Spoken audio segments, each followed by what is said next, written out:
Hello friends, मैं ज्योति हूँ और मेरे इस यूट्यूब चैनल पर आप सभी का स्वागत है। फ्रेंड्स, आज की इस वीडियो में हम MPSC 7 की जो बुक है, जो कि हमारा भारत में सामाजिक आंदोलन और राजनीति, social moments and politics in India है, इसके चैप्टर 15 के बारे में पढ़ेंगे, जो कि हमारा है मछुआरा आंदोलन। इससे पहले के जो 14 चैप्टर है वो मैंने कंप्लीट करा दिए हैं। अगर आपने मेरी वो वीडियो नहीं देखी है तो उनके लिंक जो है मैंने डिस्क्रिप्शन बॉक्स में दिया है, आप वहाँ से जो है मेरी वीडियोस देख सकते हैं। तो फ्रेंड्स, आज हम देखेंगे कि जो मछुआरा आंदोलन है वो क्यों हुआ था। जिस प्रकार अन्य सभी सामाजिक समूह के आंदोलन को शैक्षिक वार्तालाप में जगह या महत्व दिया जाता है, उतना मछुआरा आंदोलन को महत्व नहीं दिया जाता। इसीलिए इनका जो आंदोलन है वो कमज़ोर पड़ जाता है। मछुआरा आंदोलन के अलावा जितने भी आंदोलन हैं, ठीक है, उसको महत्व दिया जाता है, पर मछुआरा जो आंदोलन है, मछुआरे लोगों का जो आंदोलन था, इनको जो है अधिक महत्व नहीं दिया जाता। और जो हमारे देश के नेता लोग हैं वो थे, उनका ध्यान मछुआरे की तरफ तब गया जब प्राकृतिक आपदा के चलते उन्होंने अपने लिए राहत की मांग करनी शुरू कर दी। आज की इस वीडियो में हम इसी चीज़ के बारे में चर्चा करेंगे, ठीक है। तो मछुआरा आंदोलन जो है क्यों हुआ था, जो मछुआरे थे उनकी कुछ प्रॉब्लम्स थी। जब तक हमें प्रॉब्लम नहीं होगी तब तक हम उसके खिलाफ आवाज़ नहीं उठाएंगे। तो जो मछुआरे थे उनको जो प्रॉब्लम्स थी, उन्होंने अपने प्रॉब्लम्स के लिए जो है सरकार से मदद मांगी, हेल्प मांगी। और जब उनकी जो है हेल्प नहीं की गई या उनको लगा कि उनकी जो मांग है उसकी अवहेलना की जा रही है, तब उन्होंने जो है क्या किया, उन्होंने आंदोलन शुरू कर दिया। तो मछुआरा आंदोलन क्यों होता है, कैसे होता है, ये तो हम बाद में देखेंगे। सबसे पहले हम ये जानेंगे कि जो मछुआरे हैं उनकी सामाजिक और आर्थिक स्थिति कैसी है, ठीक है। तो सबसे पहले हम उनकी जो सामाजिक स्थिति है उस पर फोकस करेंगे, सामाजिक स्थिति को जो है जानने की कोशिश करेंगे। मछुआरों का भारतीय अर्थव्यवस्था में महत्वपूर्ण योगदान है। वह इनकी एक अच्छी खासी जनसंख्या भारत में रहती है। मछुआरे मत्स्य उद्योग के माध्यम से भारत की अर्थव्यवस्था को विश्व के साथ जो क्या करती है, विश्व के साथ जोड़। मछुआरे जो है केवल एक जाति या धर्म से जो है धर्म में विश्वास नहीं करती, बल्कि ये जो है निम्न जाति से होते हैं। इनकी अगर हम सामाजिक स्थिति की बात करें तो जो भारतीय अर्थव्यवस्था है इसमें जो है इनका महत्वपूर्ण जो है योगदान है। इसके अलावा एक अच्छी खासी जो जनसंख्या है वो भारत में रहती है और मत्स्य उद्योग करती है, यानी मछली पालन करती है, ठीक है। और मछली पालन के द्वारा जो है जो भारतीय अर्थव्यवस्था है उसको विश्व के अर्थव्यवस्था के साथ जुड़ती है। और ये अलग अलग जो धर्म हैं, जो विभिन्न धर्म हैं उसमें विश्वास रखती है, किसी एक जाति धर्म में विश्वास नहीं रखती। और जो मोस्टली मछुआरे होते हैं वो निम्न जाति से संबंध रखते हैं। आई होप इतना आपको जो है समझ में आ गया होगा। इसके अलावा अगर हम काम के आधार पर मछुआरे को बांटने की बात करें, ठीक है, तो हम उनको जो है इनके 3 भाग हमें मिलते हैं। कौन कौन से? वे मछुआरे जो अपने ही परिवार के साथ अपने ही नौका पर काम करते हैं। इसके अलावा जो सेकंड है, वे मछुआरे जो जलपोतों के मालिक होते हैं और अन्य को रोज़गार देते हैं। जो तीसरी कैटेगरी है वो है वे लोग जो श्रमिक के रूप में अन्य को काम देते हैं। तो अगर हम धर्म या जातिगत आधार को छोड़ दें, सिर्फ काम के आधार की बात करें, ठीक है, तो मछुआरों को जो है हम 3 कैटेगरी में बांट सकते हैं। जो 3 कैटेगरी है वो मैंने आपको जो है अच्छे से बता दिया है, ठीक है। भारत में संसाधन युक्त मछुआरों की संख्या जो है बहुत कम है। भारत में ऐसे जो मछुआरे हैं जिनके पास अपने खुद के संसाधन हैं उनकी संख्या जो है बहुत कम है। जिनके पास अपने संसाधन है भी तो वे परंपरागत और पुराने किस्म के हैं, जो कि आधुनिक तरीके के संसाधन के अनुपात में कम उत्पादक है। इसके अलावा जिनके पास संसाधन है भी तो वो आधुनिक तरीके के नहीं है, बहुत पुराने और परंपरागत है, ठीक है, जिसकी वजह से जो उत्पादन है वो उतनी अधिक नहीं हो पाती। जिनके पास बहुत ही उच्च किस्म के संसाधन और जलपोत है वे अपने कार्य जो है दूसरों से करवाते हैं। जिनके पास जो है अच्छे संसाधन है, अच्छे तरीके का, आधुनिक तरीके का, वे जो है अपने काम पर जो है अपनी जगह जो है दूसरों से काम करवाते हैं। इसके अलावा जो अपने शारीरिक श्रम के आधार पर अपना जीवन यापन करते हैं, इसके अलावा ऐसे भी मछुआरे हैं जिनके पास कोई संशोधन या कोई रिसोर्सेज नहीं है, ठीक है। उनके पास बस अपना शारीरिक बल है और शारीरिक श्रम के द्वारा ही जो है अपना जीवन यापन करते हैं। और शारीरिक श्रम करने वाले मछुआरे की जो संख्या है भारत में बहुत है, ठीक है। और जो मछुआरे का जो काम होता है वो मौसम पर डिपेंड करता है, इसीलिए जब भी विपरीत दशा होती है, सुनामी या बाढ़ वगैरह जो समुद्र में आ जाते हैं, जिसकी वजह से जो है इनके पास कोई काम नहीं रहता और जो बंदरगाह होते हैं इन पर जो है इनको छोटे छोटे काम करने होते हैं, ठीक है। तो अभी तक तो मैंने इनकी जो सामाजिक स्थिति है उसके बारे में बता दिया। आई होप कि आपको समझ में आ गया होगा। अब हम जो मछुआरे हैं इनकी आर्थिक स्थिति के बारे में जो है बात करेंगे। भारत की अर्थव्यवस्था में इनका बहुत बड़ा योगदान है, ये मैंने आपको पहले ही बता दिया था। समुद्री तटीय इलाके में इनकी जो है अच्छी तादाद पाई जाती है। जो समुद्री तटीय इलाके हैं वहाँ पर जो है इनकी अच्छी संख्या पाई जाती है, क्योंकि मछुआरे हैं तो समुद्री तट के आसपास ही रहेंगे। वह तटीय राज्य की अर्थव्यवस्था में इनका महत्वपूर्ण योगदान होता है और जिस राज्य में रहते हैं उस राज्य में जो है उस राज्य की जो अर्थव्यवस्था है उसमें अपना महत्वपूर्ण योगदान देते हैं। ये मछुआरे अपने गृह राज्य के अलावा अन्य राज्यों के मछली की जो ज़रूरतें होती है उनको पूरा करते हैं और देश के बाहर, जैसे भारत से बाहर जैसे कि जापान और अमेरिका है, इसके अलावा और जो अन्य देश होते हैं इनकी जो झींगा मछली की ज़रूरत है उनकी ज़रूरतों को भी पूरा करते हैं। जब झींगा मछली भारत से जो है बाहर जाएगी, अमेरिका जापान जाएगी, तो क्या होगा, तो अमेरिका और जापान के जो पैसे हैं वो इंडिया में आएंगी, मतलब विदेशी मुद्रा जो है वो भारत में आएगी, जिससे भारत के पास जो है विदेशी मुद्रा का जो है संग्रहण होगा, ठीक है। विदेशी मुद्रा जो है भारत के पास एकत्रित हो जाएगी तो और देश में विदेशी मुद्रा को समृद्ध करने में भी इनका जो है योगदान होता है। मछुआरे आर्थिक रूप से कमज़ोर परिवार से होते हैं, ठीक है। जो मछुआरे होते हैं वैसे तो ये आर्थिक रूप से जो है कमज़ोर परिवार से ही होते हैं। जॉन कुरियन का कहना है, ये जो जॉन कुरियन है ये एक जो है थिंकर है, ठीक है।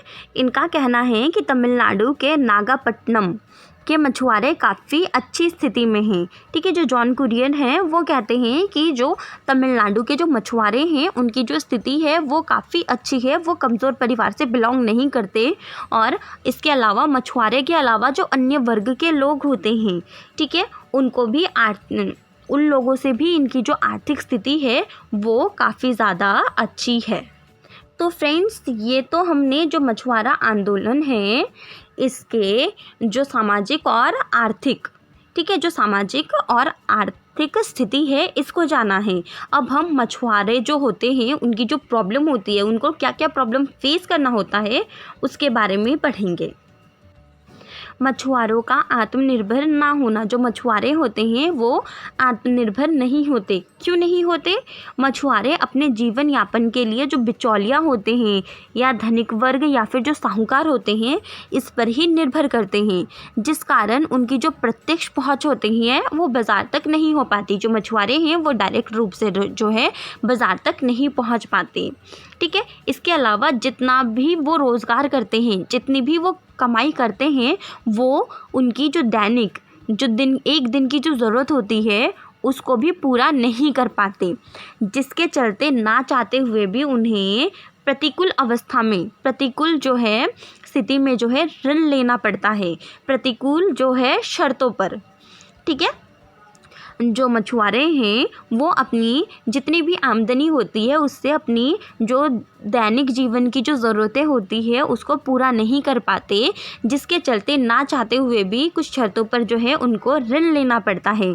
जिसमें से एक शर्त क्या होती है, जिसमें से एक शर्त ये भी होती है कि जितनी भी मछली वो पकड़ते हैं उसका मूल्य जो बिचौलिया होते हैं, जैसे कि मैंने आपको यहाँ पे बताया बिचौलिया, तो यही बिचौलिया तय करेंगे। मछुआरे की हालत और ज़्यादा ख़राब तब होती है जब पकड़ी गई मछली ऋणदाता ले जाते हैं और उसका मूल्य मछली बिक्री के बाद देते हैं, ठीक है।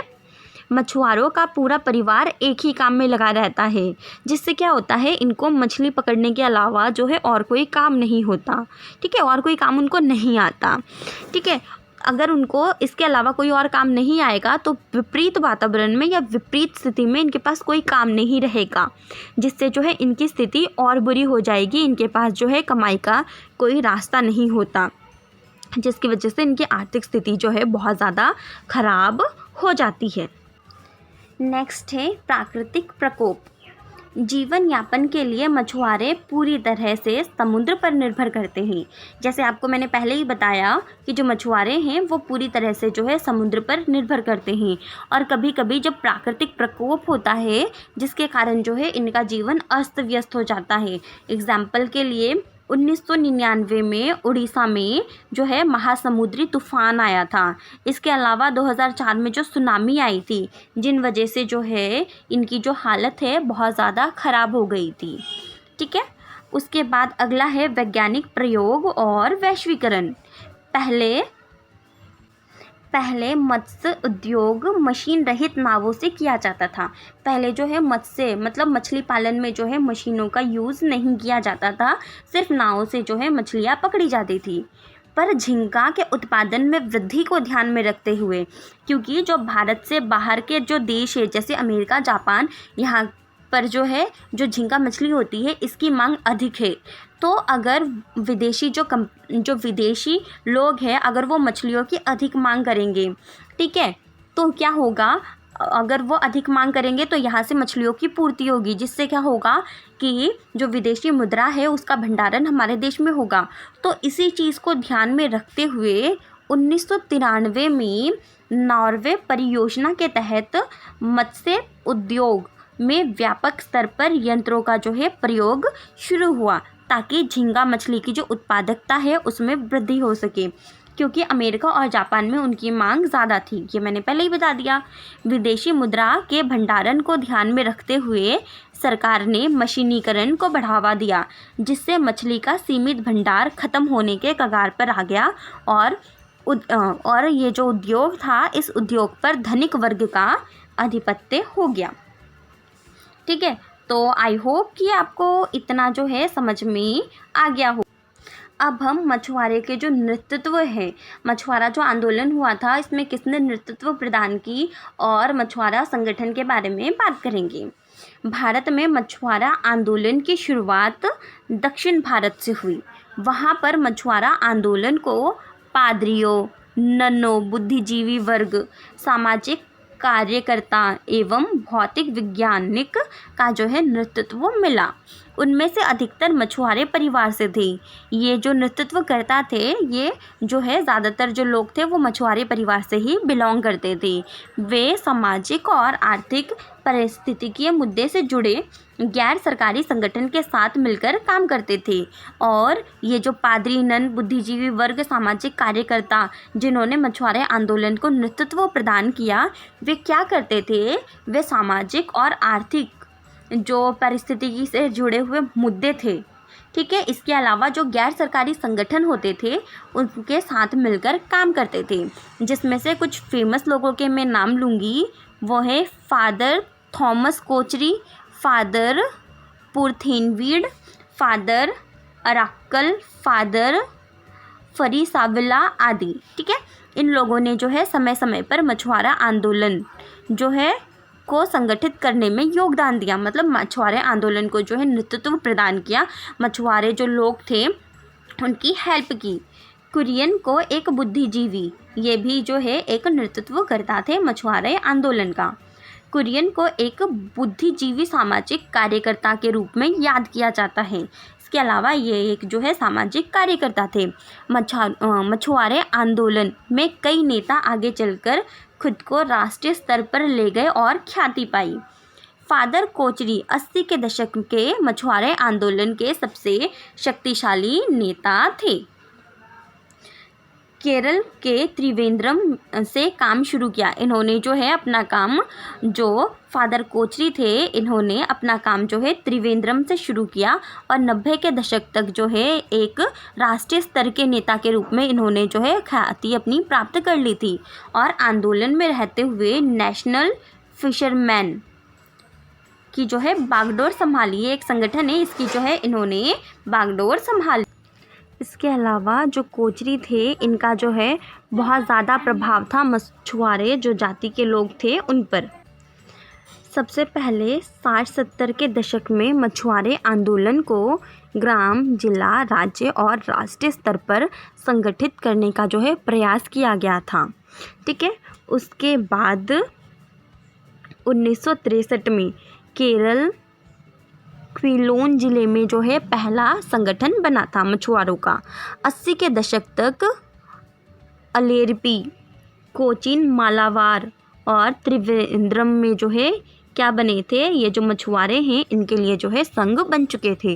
भारत के अन्य राज्य जैसे तमिलनाडु, गुजरात, पश्चिम बंगाल आदि में जो है मछुआरे जो संघ है इनका निर्माण हो चुका था। और सबसे ज़्यादा जो संघ है, मछुआरा जो संघ है, वो केरल में ही सक्रिय थे।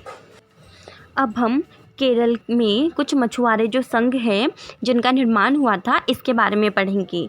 जैसे स्वतंत्रता, मलसिया थोबिलाली फेडरेशन।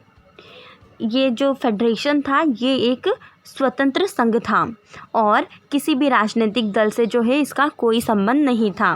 1977 में इसमें कुछ स्थानीय जो संघ है उसके मिल जाने के कारण इसका जो नाम है ये बदलकर केरल लनील कैथोलिका मिल्सिया थोक्शिलाली फेडरेशन हो गया। 1978 में मछुआरों ने केरल, गोवा, तमिलनाडु आदि राज्यों के संघों को मिलाकर एक मछुआरा महासंघ का जो है निर्माण किया था, जिसे नेशनल फिशरमैन फोरम कहा गया। ठीक है, आई होप कि आपको जो है इतना समझ में आ गया होगा। ये जो है हमारा चैप्टर था मछुआरा आंदोलन। अब हम मछुआरे आंदोलन में एक आंदोलन होता है चिल्का झील आंदोलन, इसके बारे में देखेंगे। इसके बाद जो हमारा चैप्टर है वो टोटली कंप्लीट हो जाएगा। तो चलिए हम देखते हैं जो चिल्का झील आंदोलन था ये क्या था। चिल्का झील एशिया के खारे पानी की जो है सबसे बड़ी झील है। ये उड़ीसा के मछुआरों की आजीविका का सबसे प्रमुख स्रोत है। 1992 में बांके बिहारी दास की अध्यक्षता में गहन कार्यवाही परियोजना, कौन सा गहन कार्यवाही परियोजना द्वारा चिल्का झील के आसपास के मछुआरों को संगठित करने का प्रयास किया गया था। टाटा हाउस ने क्यों किया गया था? टाटा हाउस ने चिल्का झील पर झींगा पालन केंद्र खोलने का प्रयास किया, पर मछुआरे के विरोध के कारण इस परियोजना को न्यायालय ने जो है वहीं पर रोक दिया। ठीक है, इसके बाद लोगों ने क्या करना स्टार्ट कर दिया। इसके बाद झींगा मछली पालन के नाम पर जो माफिया और जो राजनीतिक वर्ग है उन्होंने जो है जो काम है उसको करना शुरू कर दिया। ठीक है, जो कि गैर कानूनी था और इसके खिलाफ जो है मछुआरों ने 1999 में आवाज़ उठाई थी। ठीक है, तो ये हमारा चिल्का झील आंदोलन था। तो फ्रेंड्स, हमारा चैप्टर यहीं ख़त्म होता है। आई होप आपको समझ में आ गया होगा। कोई प्रॉब्लम है तो कमेंट बॉक्स में कमेंट करके आप मुझे जो है क्वेश्चन पूछ सकते हैं, वहाँ पर मैं आपको रिप्लाई दे दूँगी। ठीक है, और आपने मेरी वीडियो यहाँ तक देखी उसके लिए आपका बहुत बहुत धन्यवाद। Thank you.